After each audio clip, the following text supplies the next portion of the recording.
만물을 지으시고 여전히 다스리는 창조주 하나님을 우리는 믿습니다. 이 시간 함께 모여 우리를 원하시는 사랑의 하나님을 예배합니다.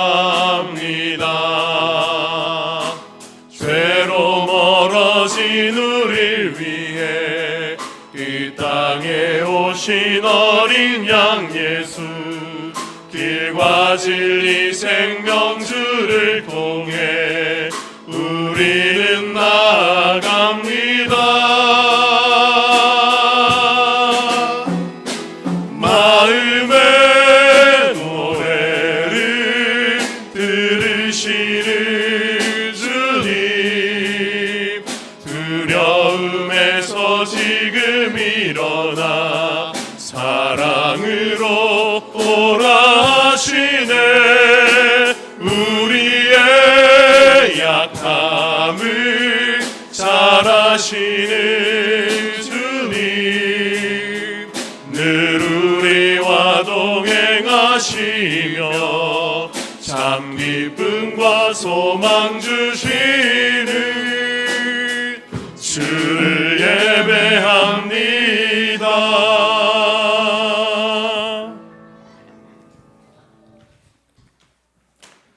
복 있는 사람은 악인들의 꾀를 따르지 아니하며 죄인들의 길에 서지 아니하며 오만한 자들의 자리에 앉지 아니하고 오직 여호와의 율법을 즐거워하여 그 율법을 주야로 묵상하는도다. 그는 시냇가에 심은 나무가 철을 따라 열매를 맺으며 그 잎사귀가 마르지 아니함 같으니 그가 하는 모든 일이 다 형통하리로다. 아멘.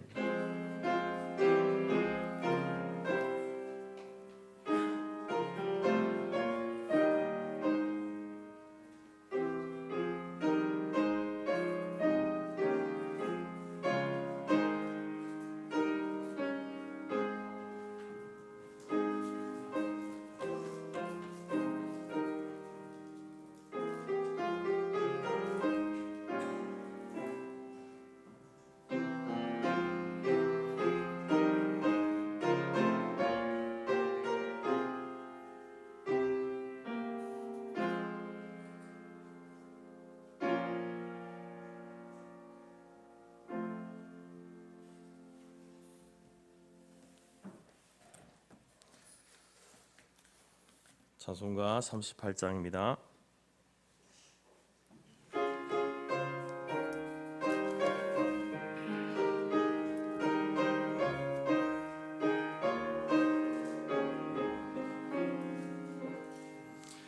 예수 우리 왕이여, 이곳에 오셔서 우리가 왕께 드리는 영광을 받아 주소서. 우리는 주님의 백성, 주님은 우리 왕이라. 왕이신 예수님 오셔서 좌정하사 다스리소서. 예수 우리 주시여, 이곳에 오셔서 우리가 주께 드리는 찬양을 받아 주소서.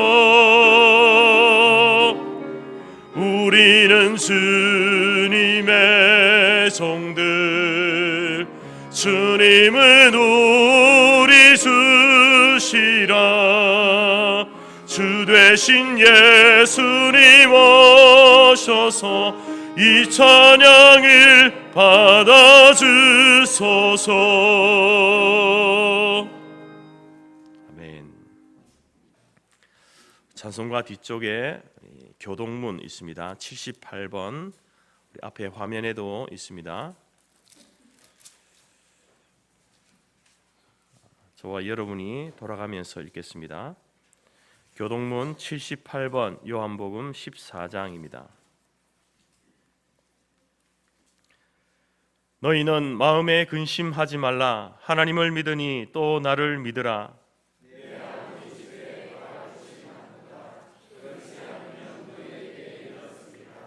내가 너희를 위하여 거처를 예비하러 가노니 가서 너희를 위하여 거처를 예비하면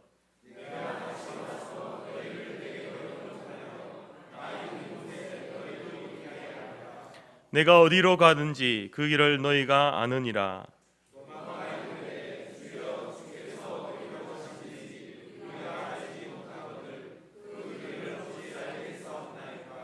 예수께서 이르시되 내가 곧 길이요 진리요 생명이니 나로 말미암지 않고는 아버지께로 올 자가 없느니라. 아멘.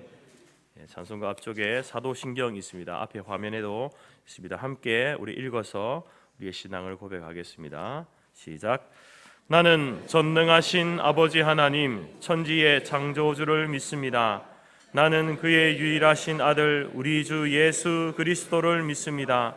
그는 성령으로 잉태되어 동정녀 마리아에게서 나시고 본디오 빌라도에게 고난을 받아 십자가에 못 박혀 죽으시고 장사된 지 사흘 만에 죽은 자 가운데서 다시 살아나셨으며 하늘에 오르시어 전능하신 아버지 하나님 우편에 앉아 계시다가 거기로부터 살아있는 자와 죽은 자를 심판하러 오십니다. 나는 성령을 믿으며 거룩한 공교회와 성도의 교제와 죄를 용서받는 것과 몸의 부활과 영생을 믿습니다. 아멘. 자리에 앉으시겠습니다. 찬송가 446장입니다.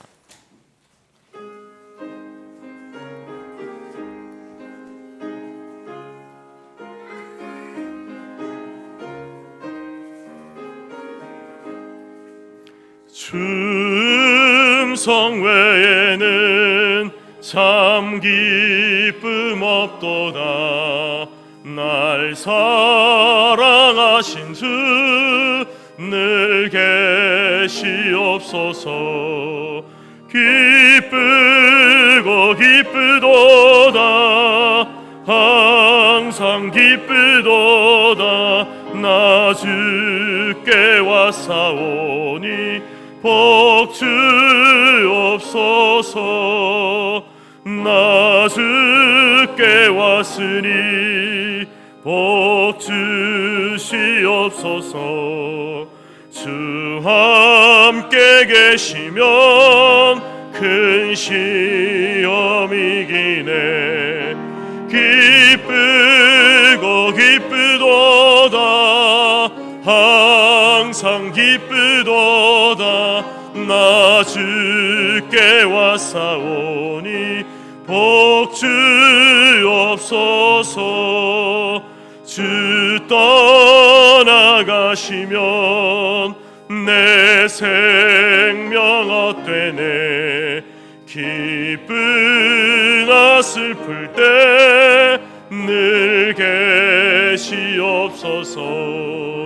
기쁘고 기쁘도다. 항상 기쁘도다. 나 주께 왔사오니 복 주옵소서. 그 귀한 언약을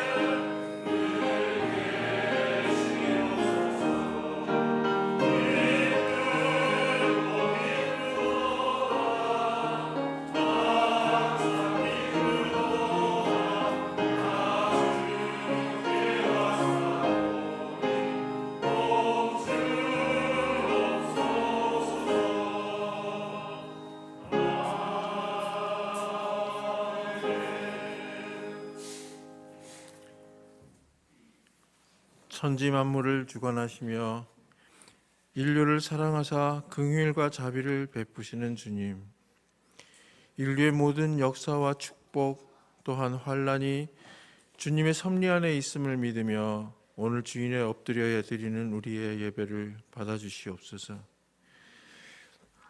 예수님을 보내주시어 우리의 죄를 대속하시고 믿는 자에게 구원의 은총을 내려주신 주 여호와 하나님이시여, 우리는 성부와 성자와 성령의 하나됨을 믿고 그 구원의 복음을 믿습니다. 주님께서 십자가의 대속을 행하신 지 2000년이 흐르고 인류는 많은 문명의 진보를 이루고 번성하였으나 아직도 세상은 혼탁하고 전쟁이 끊이지 않습니다. 물질을 통해 미혹하는 이단과 사이비의 많은 무리들이 존재합니다. 우크라이나의 전쟁과 이스라엘의 전쟁을 보면서 폭력을 통해 이익을 추구하고 무고한 백성들의 생명을 죽이는 큰 악을 보게 됩니다. 또한 선민 의식을 버리지 못하고 유대교의 교리에 함몰된 이스라엘이나 폭력을 통해 권력을 얻으려는 팔레스타인의 근본주의 세력이 모두 옳지 않게 느껴집니다.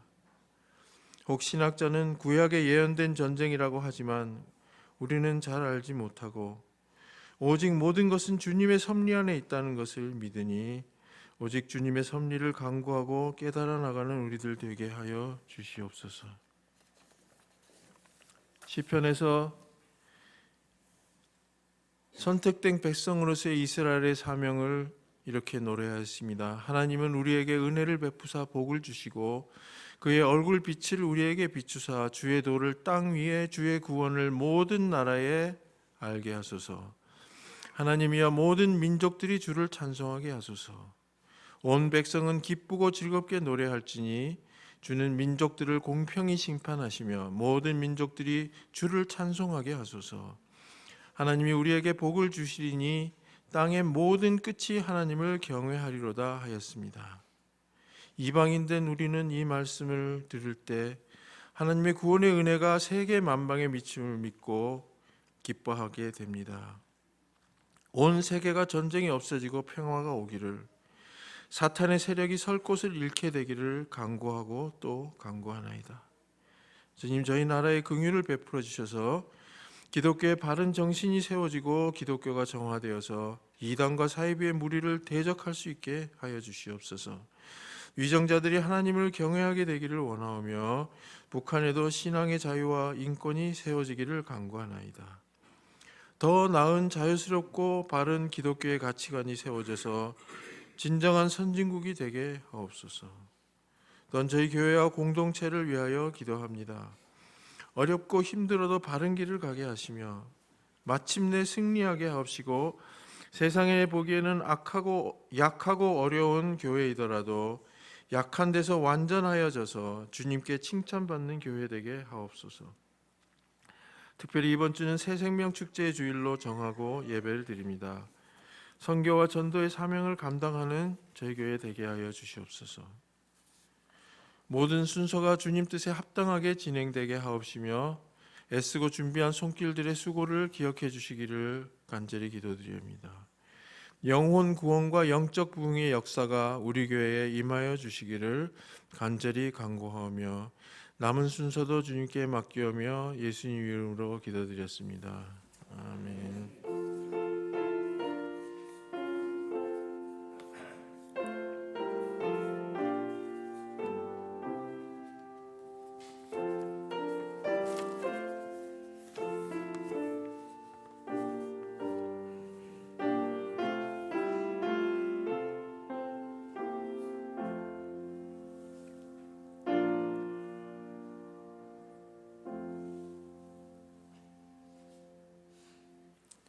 광고 말씀입니다.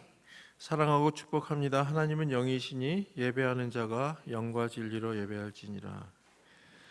행복으로의 초대. 오늘은 새생명 축제를 하는 주일입니다. 행복하십니까? 참된 행복은 환경이나 삶의 조건에 있지 않습니다. 잠시 있다가 사라지는 안개 같은 것에 소망을 두지 말고 나를 사랑하시며 나를 부르시고 구원하시고 책임져 주시는 하나님께 소망을 두고 그분이 주시는 참된 복을 누리시기를 바랍니다. 오늘 새생명 축제에 오신 분들을 환영하며 오랫동안 기도해 왔는데 만나게 되어 참으로 반갑습니다. 오늘 교회에 향한 첫 걸음은 하나님께서 여전히 여러분들을 사랑하신다는 증거입니다. 예배 중 축복의 시간과 예배 후 식사와 선물이 준비되어 있습니다. 새가족 팀원들이 친절히 안내해 주시기 바랍니다. 다음 주일은 종교개혁 주일이며 총회 주일입니다. 우리 재경교회는 오직 하나님의 영광을 위하여 미신과 우상을 버리고 살아계신 하나님을 바르게 예배하고 섬기기를 열망했던 선조들의 피땀과 눈물로 시작되었습니다. 재간의 정신은 예배를 생명처럼 여긴 경건신앙, 신사참배 반대와 순교신앙, 반대의 순교신앙, 한 손에 복음을 한 손에 구제품을 들고 선교신앙으로 오직 하나님께 영광을 위한 것이었습니다. 여전히 이러한 신앙 정신이 절실히 요구되는 시기 때이기에 그 신앙 정신을 잘 이어가는 재건교회가 됩시다. 다음 주일은 3, 4분기 정기 재직회가 있습니다. 주일 예배 2부 예배 후에 정기 재직회를 갖습니다. 모든 재직들은 준비된 회계 자료를 미리 검토하셔서 원활한 회의가 되도록 참석해 주시기 바랍니다. 금주 금요일 사람방 목장 나들이 갑니다. 10시까지 교회를 모여주시기 바랍니다. 부산 새샘교회 이민호 목사님 원로 목사 추대식이 28일 토요일 오전 11시에 있습니다. 주한나 선교사 이바울 선교사 선거 편지 왔습니다.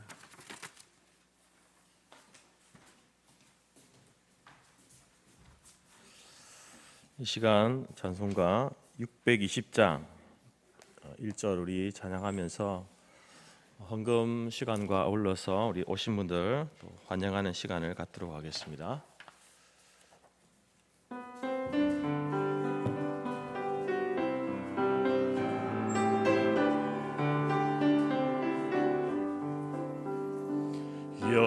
여기에 모인 우리 주의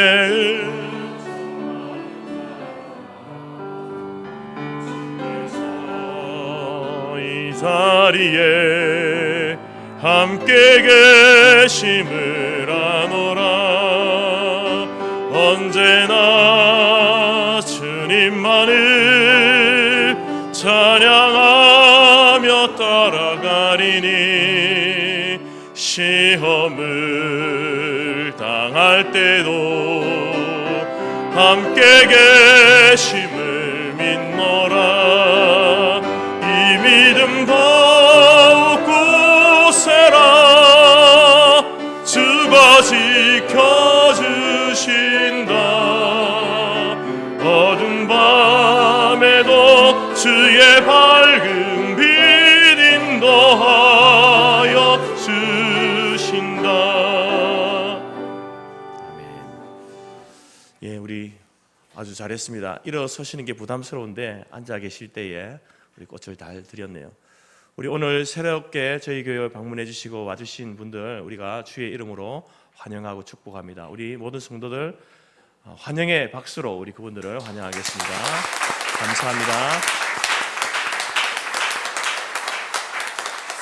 오늘 여러분들이 오늘 저희 교회에 오신 것은 단순히 나를 교회로 데리고 오는 사람, 그 사람의 열심 때문에 왔다, 그것이 아니라 그 이전에 하나님께서 여러분을 사랑하고 계시다, 하나님께서 여러분들을 부르셨다라는 사실을 꼭 기억하시기 바랍니다. 이 시간 함께 기도하겠습니다. 하나님 아버지 감사합니다. 하나님께서 여전히 저희들을 사랑하셔서 주의 몸된 교회로 불러주시고 하나님 백성 삼으셔서 또 백성다운 삶을 살 수 있도록 날마다 말씀하여 주시니 감사합니다. 하나님의 그 기대와 또 우리에게 요구하시는 그 삶의 모습에 잘 부응해가는 저희들이 될 수 있도록 도와주옵소서. 세상의 악함에 물들어가고 또 그곳에 편성하여서 헛된 것을 쫓아가는 어리석은 인생이 아니라 하나님이 우리에게 주시는 참 지혜로운 삶으로 말미암아 이 땅 가운데 우리의 삶이 하나님이 주시는 온전한 복을 누리는 삶을 살아갈 수 있도록 인도하여 주옵소서. 주 앞에 드린 모든 예물들 하나님이 기뻐 받아주시며 또한 우리가 그동안 기도하고 또 마음에 품었던 소원을 하나님께 간구하며 영혼 전도를 위하여서 주님 앞에 기도해 왔는데 또 하나님께서 택하신 자들을 저희 교회로 불러주시니 감사합니다. 근본의 이 발걸음이 그들의 인생에 하나님을 만나는 귀한 발걸음이 되게 하시고 그들이 가졌던 그 신앙과 믿음을 바른 신앙으로 믿음으로 회복할 수 있는 은혜의 시간이 될 수 있도록 그 출발이 될 수 있도록 하나님 역사하여 주옵소서. 우리가 함께 주의 말씀을 듣겠습니다. 인생의 참된 복이 행복이 무엇인지 어디에 있는지 우리가 말씀을 들을 때에 성령 하나님께서 깨닫게 하셔서 그 행복의 길로 그 복된 길로 나아가는 우리 모두가 될 수 있도록 도와주옵소서. 예수님의 이름으로 기도드립니다. 아멘.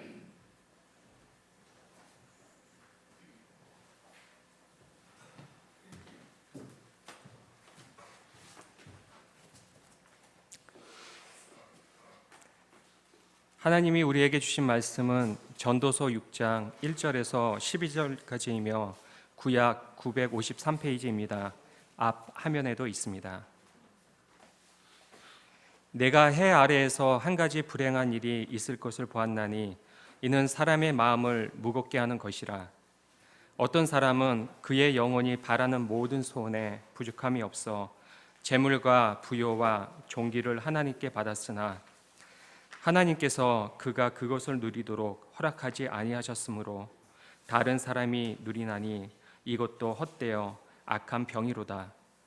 사람이 비록 100명의 자녀를 낳고 또 장수하여 사는 날이 많을지라도 그의 영혼은 그러한 행복으로 만족하지 못하고 또 그가 안장되지 못하면 나는 이르기를 낙태된 자가 그보다는 낫다 하나니 낙태된 자는 헛되이 왔다가 어두운 중에 가매 그의 이름이 어둠에 덮이니 햇빛도 보지 못하고 또 그것을 알지도 못하나 이가 그보다 더 평안함이라. 그가 비록 천년의 갑절을 산다 할지라도 행복을 보지 못하면 마침내 다한 곳으로 돌아가는 것뿐이 아니냐. 사람의 수고는 다 자기의 입을 위함이나 그 식욕은 채울 수 없느니라. 지혜자가 우매자보다 나은 것이 무엇이냐. 살아있는 자를 앞에서 행할 줄을 아는 가난한 자에게는 무슨 유익이 있는가. 눈으로 보는 것이 마음으로 공상하는 것보다 나으나 이것도 헛되어 바람을 잡는 것이로다. 이미 있는 것은 무엇이든지 오래 전부터 그의 이름이 이미 불린 바 되었으며 사람이 무엇인지도 이미 안 바 되었나니 자기보다 강한 자와는 능히 다툴 수 없느니라. 헛된 것을 더하게 하는 많은 일들이 있나니 이것들이 사람에게 무슨 유익이 있으랴. 헛된 생명의 모든 날을 그림자같이 보내는 일평생에 사람에게 무엇이 낙인지를 누가 알며 그 후에 해 아래에서 무슨 일이 있을 것을 누가 능히 그에게 고하리요. 아멘.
감사합니다.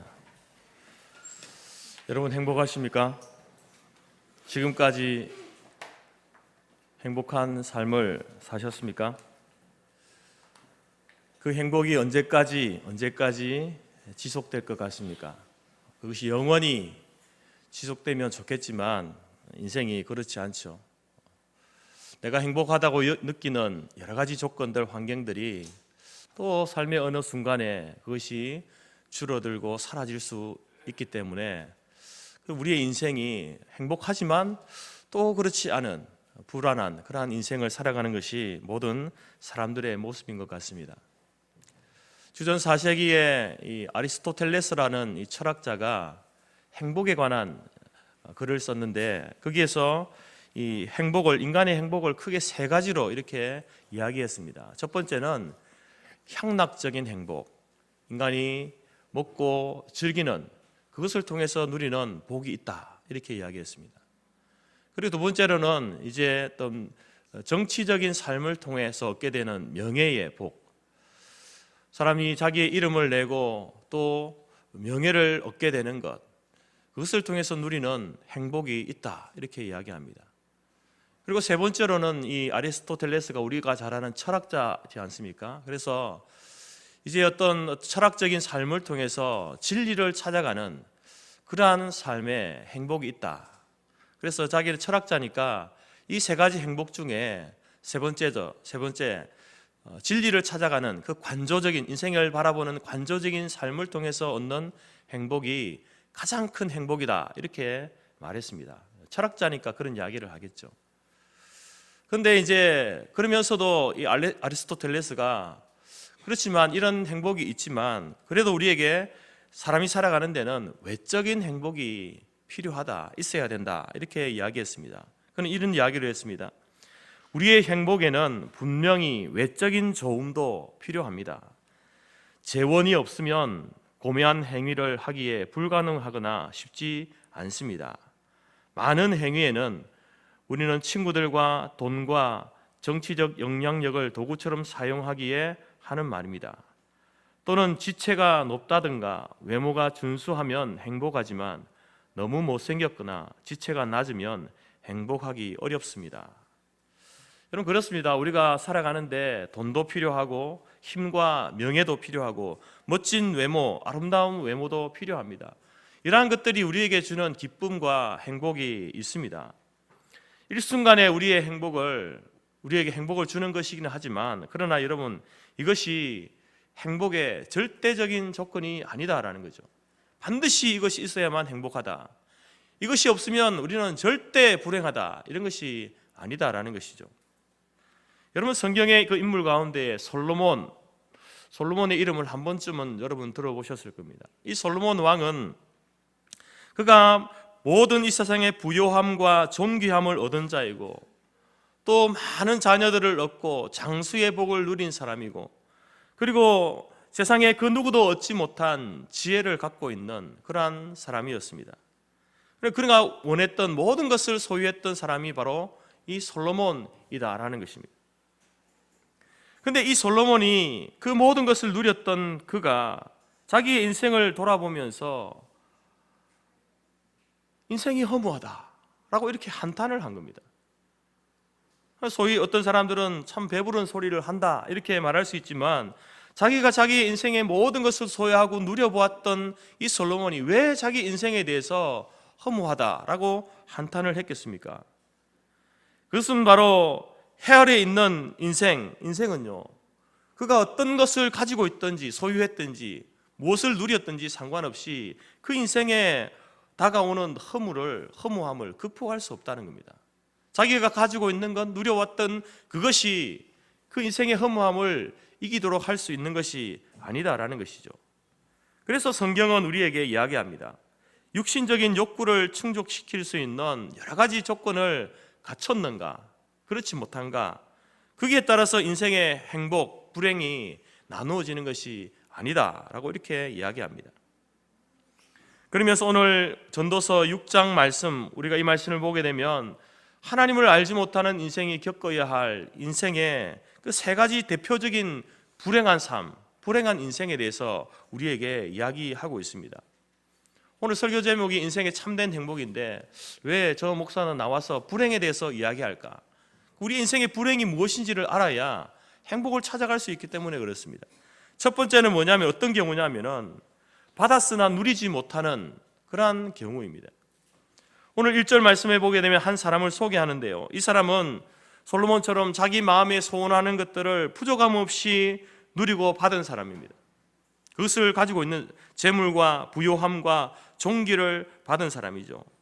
여러분, 이것을 우리가 짧은 인생을 살아가면서 이 땅에서 내가 재물과 부요함과 존귀함을 누리면서 살아간다, 큰 복 아니겠습니까? 근데 여러분, 우리가 살면서 그런 것을 누리는 사람도 있고 또 누리지 못하는 사람이 있죠. 그래서 우리는 이 세상에 불합리하다라고 이렇게 느끼는 거죠. 어떤 사람은 태어나면서부터 자기가 전혀 노력하지도 않았는데 태어나면서부터 이제 이 모든 것들을 소유하고 누리면서 출발하는 인생이 있지 않습니까? 또 어떤 사람은 정말 가난한 집안에, 하루 세끼 먹기 힘든 그런 집안에 장남으로 태어나서 그 모든 식구들을 부양해야 하는 그런 인생을 살아가는 모습을 볼 때에 참 인생이 불공평하다, 이런 생각을 갖게 됩니다. 근데 오늘 본문에 나타난 이 사람은 태어나면서부터 굉장한 부와 명예를 가지고 있었던 사람입니다. 부모를 잘 만난 것인지, 아니면 시대를 잘 타고난 것인지, 아니면 어쩌면 또 자우간에 그가 마음에 소원하는 모든 것, 부족함 없이 재물과 부요와 존귀의 넉넉함을 받았다, 이렇게 말합니다. 근데 이 사람의 문제가 무엇인가? 그 많은 것을 소유하고 있음에도 불구하고 누리지 못한다라는 겁니다. 이 사람의 문제는 누리지 못하는 겁니다. 아무리 많이 받았지만, 많은 것을 소유하고 있지만 자기 것으로 사용하지 못하는 거예요. 누리지 못하는 겁니다. 이것이 바로 우리 인생이 첫 번째 만나는 불행입니다. 많은 것을 소유했지만, 많은 것을 가지고 있지만 정작 그것을 자기의 것으로 사용하지 못하고 누리지 못한다라는 겁니다. 2절에 보게 되면 아마 이 사람은 병이 들어서 일찍 죽었는지 모르겠습니다. 어쩌면 또 물려줄 자식이나 친척이 없었을 수도 있습니다. 아니면 부도가 나서 일순간에 무너지게 되었는지도 모르겠습니다. 그래서 이제 그가 가지고 있는 재물과 부요함과 넉넉함, 존귀를 다 받았지만 그것을 자기가 누리는 것이 아니라 다른 사람이 누린다, 이렇게 이야기합니다. 여러분들이 받은 그것에 대해서 내가 그것을 사용하고 누리고 살면 얼마나 좋습니까? 그런데 그것을 전혀 누리지 못하다가 내게 주어진 그것이었는데 다른 사람이 그것을 누리게 된다는 거죠. 그것이 우리의 인생의 불행함이다라는 겁니다. 자기와 전혀 상관없는 엉뚱한 사람, 알지 못하는 제3자가 그것을 누리게 됩니다. 그래서 이것도 헛되어 악한 병이다, 이렇게 성경은 이야기하고 있습니다. 그 사람의 입장에서 보면 어떻습니까? 인생이 헛수고죠. 부모를 통해서 물려받았든지 자기가 열심히 일해서 모았던 것이든지 그거 무엇이든지 간에 자기가 하나도 누리지 못하니까 헛된 수고다, 헛수고다, 이렇게 이야기하는 거죠. 성경에도 보면요, 이런 사람이 있습니다. 실제로 이런 사람이 있었습니다. 다윗이라는 솔로몬의 아버지 다윗이 이제 이 이스라엘의 첫 번째 왕이었던 사울 왕의 이 시기와 질투로 인해서 도망을 다닐 때였습니다. 다윗이 이제 광야로 이스라엘의 그 광야로 숨어들었거든요. 근데 그 어려운 상황 속에서 이제 여전히 다윗을 끝까지 충성되게 따르는 그의 부하들이 있었습니다. 외롭고 힘든 그 시기에 그래도 자기를 믿어주고 따르는 사람이 있다는 것이 얼마나 그에게 큰 위로가 되었겠습니까? 그 큰 위로가 되었겠지만 또 한편에는 그 수많은 사람들을 이제 리더로서 그 광야에서 먹이고 입혀야 되잖아요.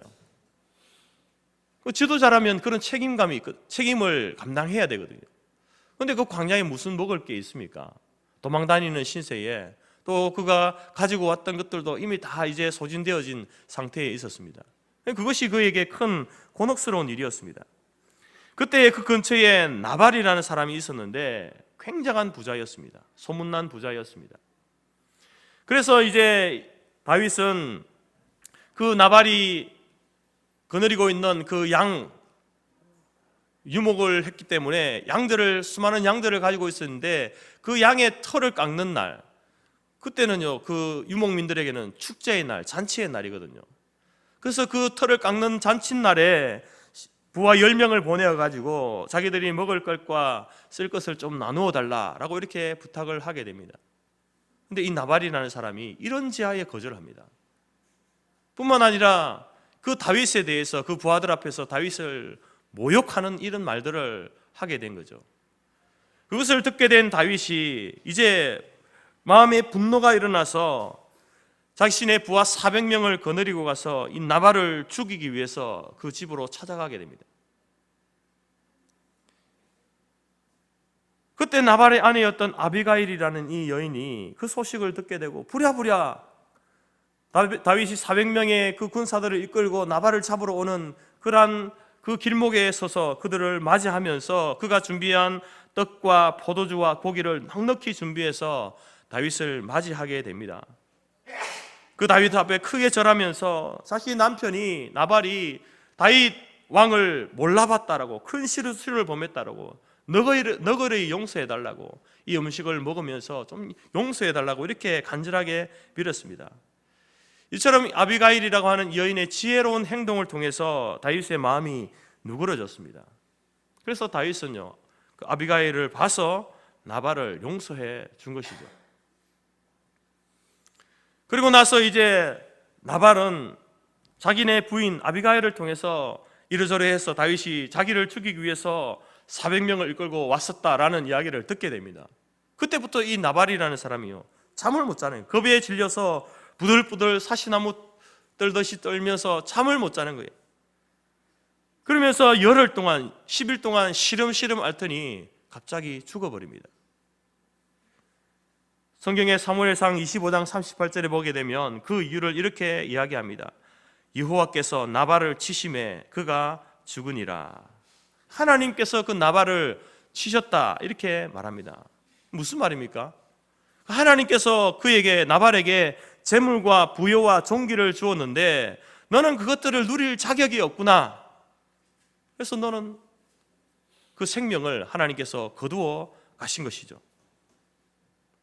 그 결과 여러분 아비가일은 나중에 다윗의 아내가 되어지고 나발이 가졌던 그 모든 재물과 종기가 다 다윗의 수중에 들어가게 된 겁니다. 그 나발이 누려야 할 그 재물과 부귀와 종기 누가 누리게 된 겁니까? 다윗이 누리게 되었다라는 겁니다. 여러분, 하나님께서 우리 인생에게 재물과 부여를 주신다. 그것을 누리는 것이 하나님의 선물이다, 복이다, 이렇게 성경은 이야기합니다. 여러분이 누리고 있는 그 모든 어떤 이 땅에서의 부요함과 또 삶의 행복은요, 하나님이 주신 거예요. 그것을 분복이다, 타고난 복이다, 이렇게 이야기합니다. 다시 말해서 하나님이 나에게, 우리에게 허락해 주셔야 누릴 수 있는 것이다라는 겁니다. 그런데 나발처럼 그것을 움켜쥐고만 있으면 필요할 때 손을 펴서 사용해야 하는데 그렇게 하지 못하면 여러분 그 복을 누릴 수가 없다는 거죠. 대표적으로 이 나발이라는 사람을 통해서 그렇게 누리지 못하는 그 사람의 그 생명을 하나님께서 데려가시는 모습을 통해서 이제 그것을 손에 쥐고만 있으면 헛된 것이다. 그것을 모으기 위해서, 얻기 위해서 그 수많은 수고와 땀과 눈물을 흘렸으면서 그것을 제대로 사용하지 못하는, 바른 일에 사용하지 못하는 그것은 바로 헛된 일이다 라고 이렇게 이야기합니다. 여러분, 하나님께서 여러분에게 어떤 복을 주셨습니까? 어떤 복을 누리고 있습니까? 그 주신 그것들, 여러분 하나님의 풍성한 복을 받기 바랍니다. 뿐만 아니라 그 복을 여러분 바른 일에, 제대로 된 일에 누리고 사용하는 그러한 우리 모든 성도들과 지체들이 될 수 있기를 간절히 바랍니다. 두 번째로 인생의 불행한 인생에 대해서 이야기하면서 이렇게 이야기합니다. 심령의 평안이 없는 인생. 3절 말씀에 보게 되면 또 다른 사람의 케이스를 이야기합니다. 이 사람은 굉장히 오래 살았습니다. 장수의 복을 받았습니다. 자녀들도 많이 낳고 자녀의 복을 받았는데 100명의 자녀를 두었다 이렇게 이야기합니다. 근데 이 사람의 문제는 무엇인가? 3절에 보게 되면 그의 영혼은 그러한 행복으로 만족하지 못하고 이렇게 이야기합니다. 여러분, 하나님께서 그에게 주신 복이 있는데 그것으로 만족하지 못한다. 그리고 또 그것이 자기의 그 누린 그 복이 받은 그 복이 그에게 있어서 평안을 얻지 못한다. 이렇게 이야기합니다. 계속해서 이런 이야기를 합니다. 그의 몸이 안장되지 못한다.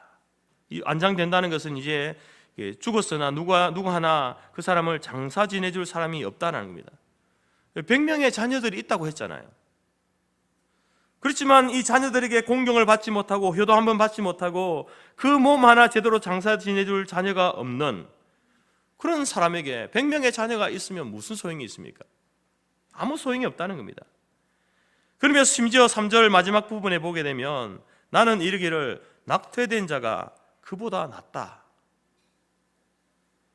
여러분, 낙태된 사람, 태어나기도 전에 어미의 뱃속에서 죽은 그 사람보다 못하다. 이렇게 그 사람의 불행에 대해서 이야기합니다. 왜 낙태된 자가 더 나은가? 낙태된 자는 헤아리의 인생들이 겪어야 할 그 수많은 불행을 겪지 않아도 되기 때문에 그 모든 불행을 다 겪은 이 사람이 오히려 그 낙태된 사람보다 더 불행하다. 이렇게 이야기하는 겁니다. 얼마나 평안이 없으면 많은 것을 소유했지만 평안이 없는 거죠. 평안이 없었으면 이런 이야기를 하겠습니까? 참으로 여러분, 우리가 살아가면서 이 평안이라고 하는 것이 얼마나 중요한지 모릅니다. 마음의 평안함. 여러분, 오늘 솔로몬은 6절에서 이렇게 이야기하죠. 저가 비록 1000년의 갑절을 산다 할지라도 행복을 보지 못하면 마침내 다 한 곳으로 돌아가는 것뿐이 아니냐. 1000년의 갑절이 2000년 아닙니까? 엄청난 오랫동안 장수했다. 근데 단순히 이제 이것은 오래 살았다라는 말이 아니라 또 많은 인생의 모든 복을 누렸다는 겁니다. 근데 행복을 보지 못하면 그 삶의 평안을 얻지 못했다고 한다면 다 한 곳으로 돌아가는 것뿐 아니냐. 이렇게 이야기하는 겁니다. 여러분은 아무리 많이 가진 사람이라도 많은 것을 누리고 있는 사람일지라도 평안이 없으면 그것을 제대로 누릴 수가 없습니다. 현대 사람들이 힘들어하는 것이 무엇입니까? 요즘은요, 없어서 힘들어하는 사람은 드뭅니다. 우리가 힘든 사람이 있지만 우리가 여러분 다른 아프리카나 저기 남미에 있는 그런 사람들과 비교했을 때에 우리가 부족한 게 어디 있습니까? 부족해서 힘든 것보다 우리 안에 평안함이 없기 때문에 더 힘들어하는 거예요. 많은 것을 가졌지만 평안이 점점 사라지는 그것이 우리를 더 힘들게 하는 겁니다. 교회를 잘 다니고 신앙생활하던 한 변호사가 오랜만에 가족들과 함께 이제 여행을 가게 됩니다. 4명의 자녀와 또 아내를 데리고 영국으로 가는 배를 탔습니다. 1873년 11월 15일 뉴욕을 떠나서 유럽으로 이렇게 향하게 되는데 이제 영국 그 가까이 와서 근거에 와가지고 이제 그 바닷가에 자욱한 안개 때문에 그가 타고 있던 그 배가 앞에서 오는 배를 보지 못하고 이 두 배가 서로 충돌하게 됩니다. 충돌하게 되면서 이제 그 배에 탄 226명이 바다에 빠져 죽게 됩니다. 그 변호사가 스태포드라는 변호사인데 그때 그도 4명의 자녀를 잃게 되었습니다. 가까스로 부인과 함께 둘이 이제 다시 고향으로 돌아왔습니다. 4 자녀를 잃고 이제 6명이 갔다가 2명이 돌아왔으니 그 친척들과 가족들이 얼마나 이제 마음이 아프겠습니까? 그리고 교회 성도들이 모여가지고 그들을 위로합니다. 힘내십시오, 용기 내세요 하면서 여러 가지 위로하는 말들을 할 때에 이 스태포드라는 변호사가 이런 말을 합니다. 하나님이 나와 함께 하시니 내 영혼이 이상하리만치 평안합니다. 여러분, 내 자녀를 한꺼번에 잃은 부모가 평안하다라고 말하는 그것이 어떻게 보면은 이해가 되지 않는 그 말을 하잖아요. 근데 스태포드는요, 그 마음 안에 그 자녀들의 죽음을 인하여서 더 이상 나도 내 아내도 우리도 이제 살 이유가 없다라고 말해도 이상하지 않는데, 근데 하나님이 그 마음 가운데 평안함을 주셨다는 겁니다.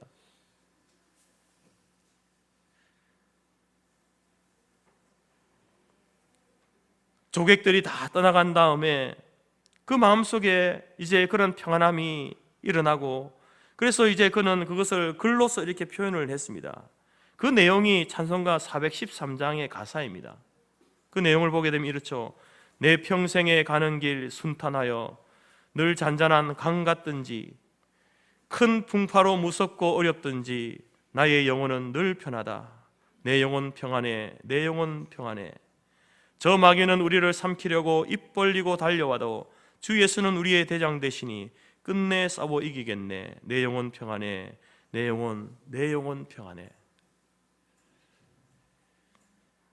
여러분, 무엇이 그에게, 그 큰 슬픔을 당한 그에게 평안을 주었습니까? 그의 삶의 환경입니까? 사람들의 위로가 그에게 평강을 주었습니까? 아닙니다, 여러분. 하나님께서 그에게 평강을 주신 거예요. 평강을 얻을 수 없는 그 상황 가운데서 하나님이 평안함을 주셨다라는 겁니다. 여러분, 우리가 세상에서 누리는 행복이라고 하는 것들, 기쁨이라고 하는 것들, 세상이 주는 그 평안은요, 이 세상이 끝남과 동시에 끝납니다. 사라져버립니다. 그러나 유한한 것이죠. 한계가 있는 것이죠. 시대에 따라 변하고 환경에 따라 변합니다. 행복했다가 불행해질 수도 있고요, 불행했다가 행복해질 수 있는 겁니다. 와, 기쁨을 누렸다가 또 슬퍼질 수도 있는 거죠. 그게 세상이 주는 기쁨이고 평안이고 행복이다라는 겁니다. 그런데 하나님이 주시는 평안은 어떤 평안이냐? 그 환경을 초월하는 평강이다. 예수님께서도 말씀하시죠. 평안을 너희에게 끼치노니 곧 나의 평안을 너희에게 주노라. 내가 주는 것은 세상이 주는 것과 같지 아니하리니 너희 마음에 근심도 말고 두려워하지 말아라. 하늘에서 주는 평안, 하나님이 주시는 그 평안, 그 평안이 있어야만 여러분이 가지고 있는 것 적든지 많든지 여러분 복된 삶을 살 수 있습니다. 아무리 많은 것을 가지고 있어도 여러분 안에 평안이 없으면요, 여러분 그 인생은 불행한 인생입니다. 하나님께서 우리에게 변하지 않는 그 평안을 우리에게 주실 때에 우리가 복된 인생을 살아갈 수 있게 된다라는 겁니다. 세 번째로 여러분, 불행한 인생의 대표적인 인생을 성경은 이렇게 이야기합니다. 자기의 욕구, 욕망에 만족하지 못하는 인생이다. 세 번째 인생을 7절부터 9절까지 소개하는데요, 7절을 보게 되면 이 사람이 정말 엄청나게 많이 먹는 것을 좋아하는 사람인 것 같습니다. 사람의 수고는 다 자기 입을 위함이나 그 식욕을 채울 수 없느니라. 사람은 먹어야 살지 않습니까?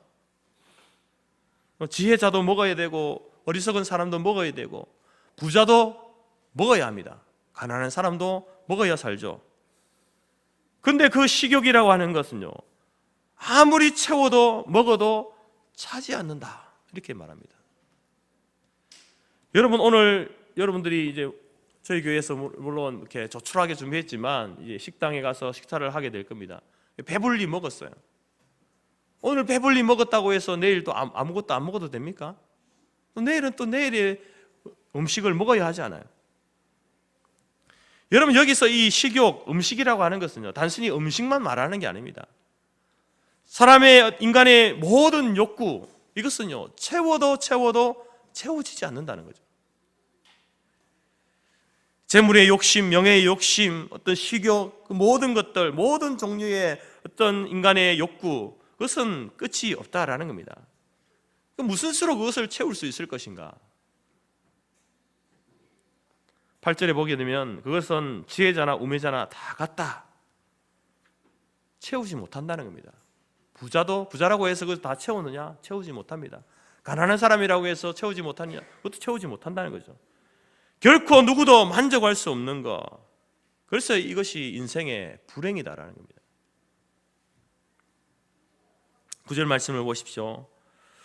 눈으로 보는 것이 마음으로 공상하는 것보다 나으나 이것도 헛되어 바람을 잡는 것이다. 무슨 말입니까? 자꾸만 내 안에 솟아오르는 인간의 욕심, 욕구, 끝이 없는데 그것을 바람 잡는 것처럼 헛되다 이렇게 이야기하는 거예요. 여러분, 사람 안에 어떤 욕망이나 욕구가 없으면요, 그 살아있는 사람이라고 할 수 없습니다. 우리 안에 욕구가 있고 욕망이 있는 것은 당연하죠.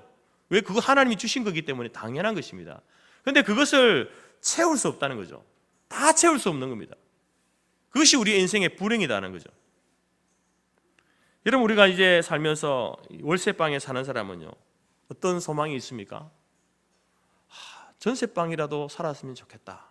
월세 나가는 게 너무 부담되니까 올 전세로, 작은 집이랄지라도 올 전세로 살면 좋겠다. 그래서 열심히 이제 돈을 모으고 일을 하면서 전세 자금을 마련하죠. 그것을 다 모으기까지는요, 먹는 것, 입는 것 다 아끼지 않습니까? 아껴서 그래서 전세 자금을 마련합니다. 밤에 잘 때마다 생각하는 게 뭡니까? 전세방에서 사는 거. 이걸 공상을 한다니, 공상을. 그리고 결국은 전세방을 이제 손에 쥐게 됩니다. 얼마나 기쁩니까? 자기의 목표 한 발을 이루게 되었으니 여러분은 얼마나 기쁘겠습니까? 그런데 그 기쁨도 잠시죠. 행복도 잠시입니다. 또 마음에 새로운 공상이 생기는 거예요. 어떤 공상입니까? 내 이름으로 된 15평짜리라 할지라도 내 이름으로 된 집이 있으면 좋겠다. 아파트가 있으면 좋겠다. 그래서 또 열심히 고생해서 수고하고 그렇게 돈을 모아서 15평짜리 아파트를 얻게 됩니다. 기쁘죠. 행복합니다. 그런데 또 마음에 공상이 생깁니다. 어떤 공상이 생깁니까? 참 좋은데, 지금도 좋지만 화장실 2개 있는 집에 살면 참 좋겠다. 또 그렇게 해서 열심히 허리 졸라매고 열심히 그렇게 돈을 모읍니다. 그것을 이루면 또 어떻게 됩니까? 참 이것이 좋은데 아담한 산이 뒤에 있는 공기 좋은 그런 곳으로 가면 좋겠다. 아니면 한강뷰가 보이는 그런 넓은 집으로 가면 좋겠다. 계속해서 사람의 공상이 생기는 거죠. 이처럼 인간의 욕구라고 하는 것은요, 아무리 채워도 채워지지 않습니다. 채울 수가 없는 거예요. 예수님께서는 이런 말씀을 하셨습니다. 사람은 떡으로만 사는 것이 아니다. 떡이 필요 없다 이런 게 아닙니다. 자기 집을 마련하기 위해서 수고하는 그것이 아무런 소용없는 일이다, 그 말을 하는 게 아닙니다. 떡으로만 사는 것이 아니라는 것은 떡도 필요하지만 떡보다 더 중요한 것이 있다, 이것을 이야기하는 거예요. 여러분, 우리가 인생을 떡을 목표로 살면요, 참 기쁨과 만족과 행복을 누릴 수 없습니다. 단순히 여러분 예를 들었지만 집을 구하는 것, 내 이름으로 된 집을 구하는 것, 더 넓은 집을 얻는 것, 이것이 인생의 목적이 되면요, 행복이 없습니다. 만족이 없습니다. 왜냐하면 인간은 그런 존재가 아니거든요. 왜? 더 큰 것, 더 넓은 것, 더 좋은 것을 계속해서 자기 안에서 그런 욕구가 일어나기 때문에 그것을 만족시킬 수 없는 겁니다.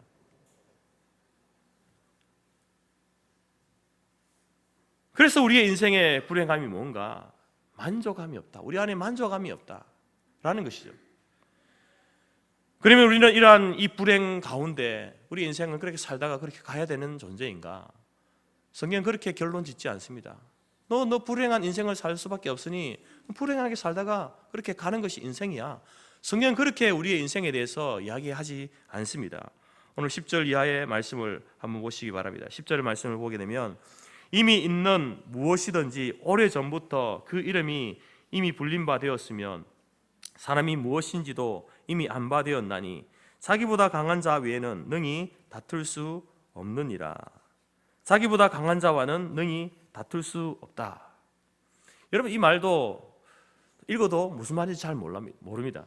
무슨 뜻인가 하면은 이미 오래전부터 하나님이 정하신 대로 되는 것이 인생이다, 이것을 이야기하는 거예요.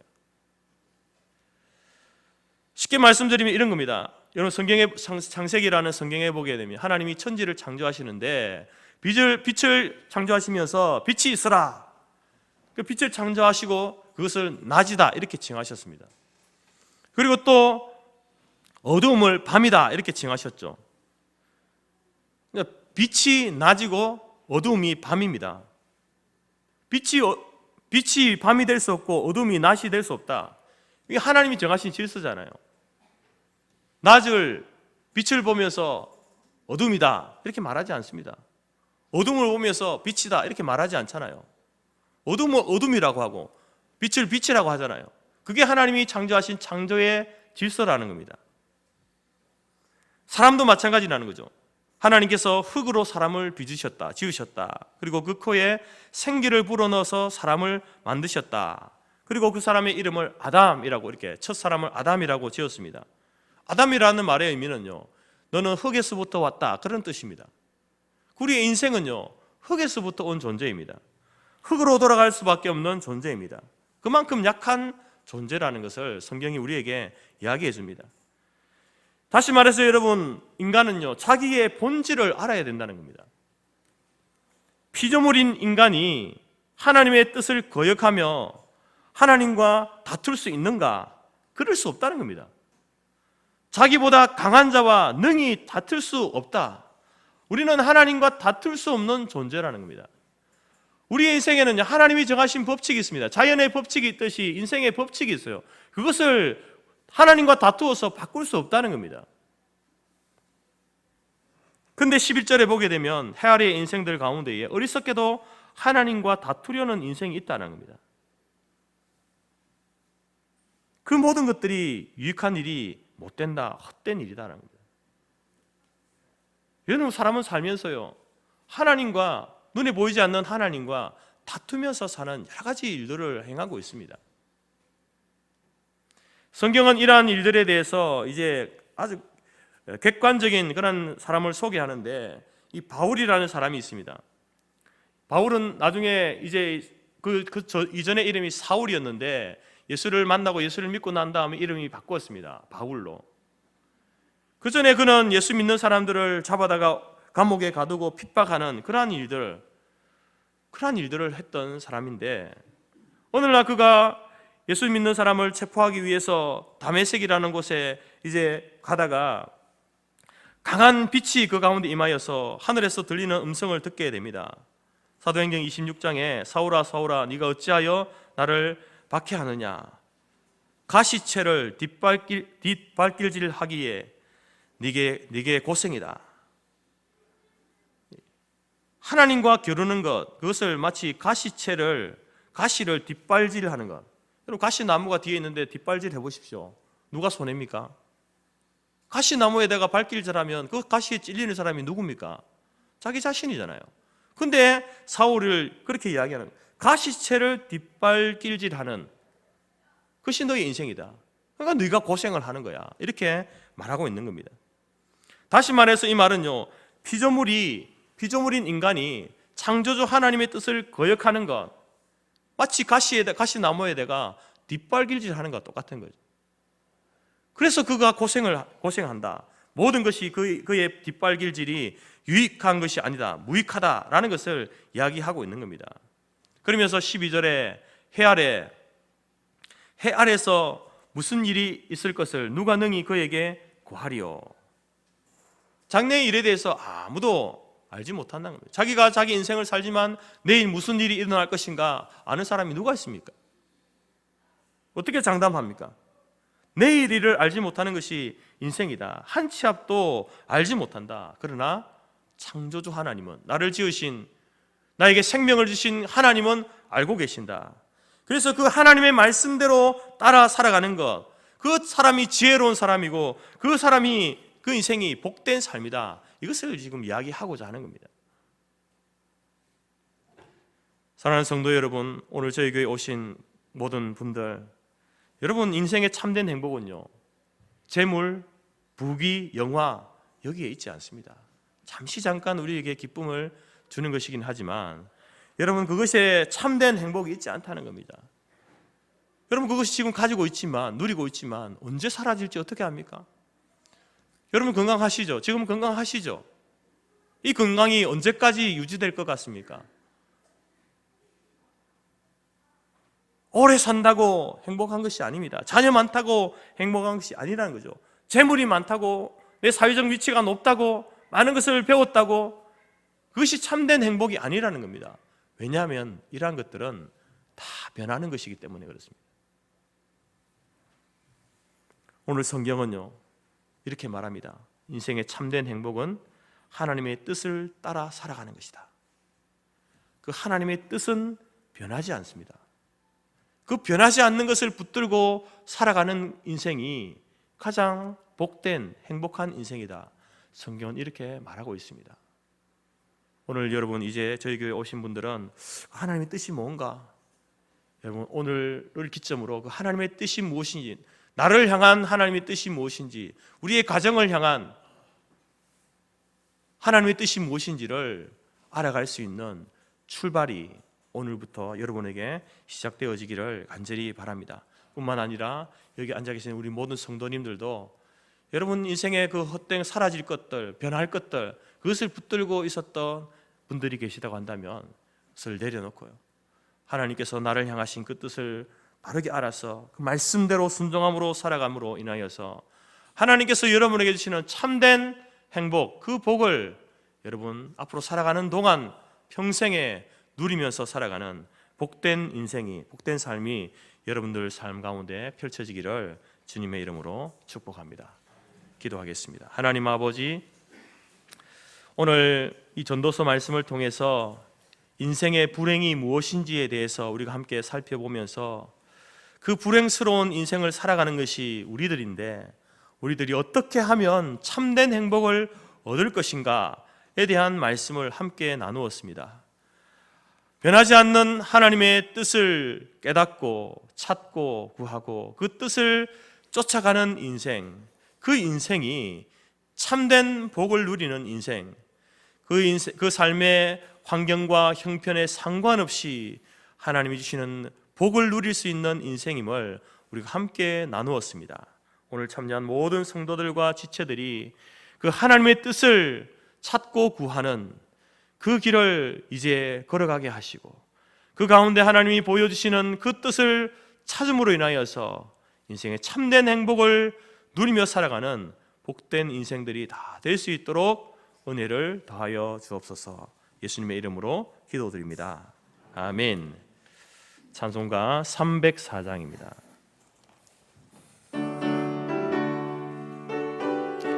3절 찬양할 때 다 같이 자리에서 일어서 주시기 바랍니다.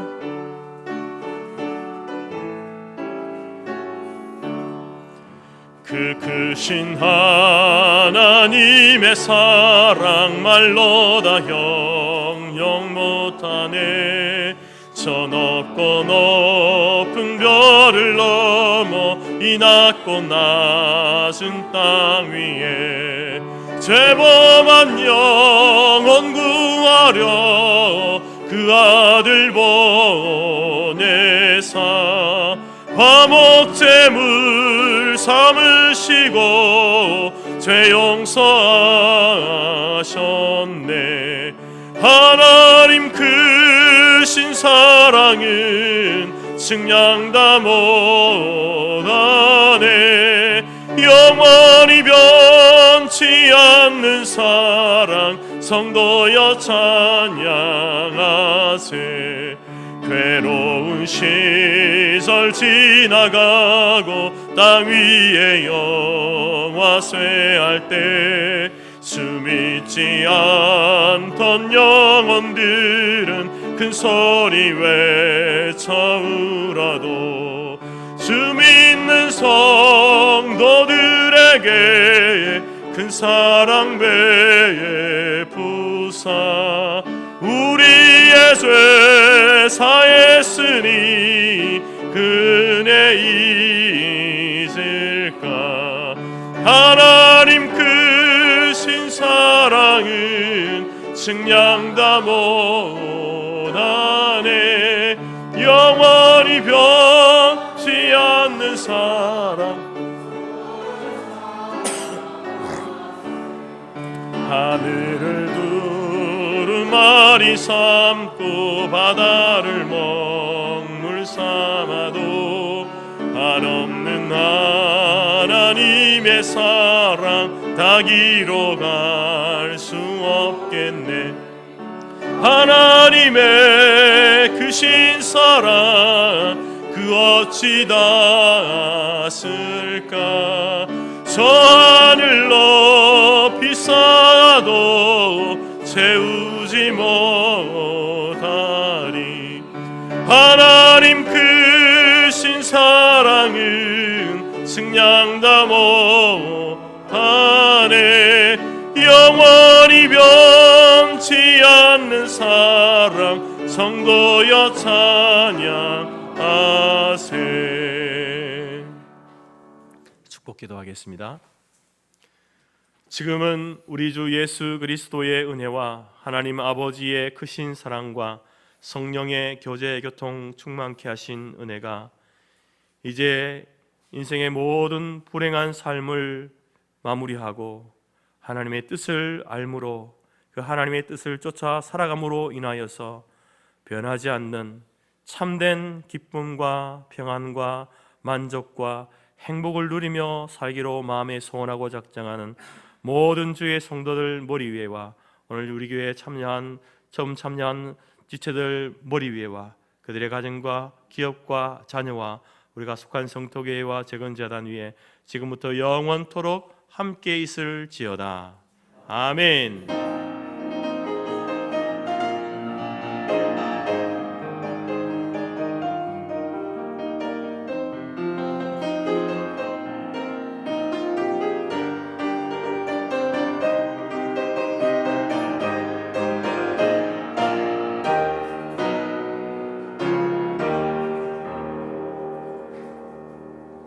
예배를 마쳤습니다. 우리 아래로 내려가셔서 함께 식사 교제 나누시기 바랍니다.